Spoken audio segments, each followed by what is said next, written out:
सविस्तर आहे। पंजाबच्या मोहालीमध्ये कैद्यांच्या सुटकेसाठी आंदोलन केलं जात आहे। यावेळेस आंदोलकांवरती पोलिसांकडून पाण्याचे फवारे देखील मारण्यात आलेले आहेत। बॅरिकेडिंगद्वारे पोलिसांनी आंदोलकांना अडवलेलं आहे।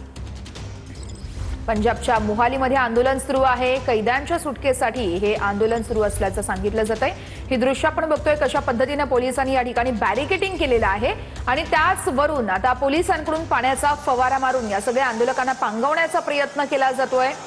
पंजाबमधील मोहालीमध्ये कैद्यांच्या सुटकेसाठीचं हे आंदोलन आहे। यावेळेस आंदोलकांवरती पोलिसांनी पाण्याचे फवारे हे फवारल्याचं आपण बघू शकतोय। या सगळ्या आंदोलकांना या ठिकाणाहून पांगवण्यासाठी पोलिसांकडून हे पाण्याचे फवारे आहेत ते मारले जातात। बॅरिकेडिंगद्वारे पोलिसांनी आंदोलकांना अडवलेलं आहे। मोठ्या प्रमाणामध्ये आंदोलक आहेत या ठिकाणी आणि कैद्यांच्या सुटकेसाठी हे आंदोलन या ठिकाणी सुरू आहे।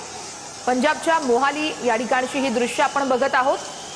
पोलिसांकडून संपूर्ण परिसरामध्ये कडेकोट बंदोबस्त ठेवण्यात आलेला आहे। कोणताही अनुचित प्रकार घडू नये यासाठी अतिरिक्त पोलीस देखील या ठिकाणी आपण बघू शकतो या दृश्यांमध्ये आणि पोलिसांकडून संपूर्ण परिसरामध्ये बॅरिकेडिंग करण्यात आलेलं आहे आणि पाण्याचे फवारे मारून या सगळ्या आंदोलकांना पांगवण्याचा प्रयत्न केला जातो। या सगळ्या आंदोलकांची मुख्य मागणी काय आहे तर कैद्यांची सुटका करावी आणि त्यासाठी हे सगळे आंदोलक या ठिकाणी एकवटलेले आहेत।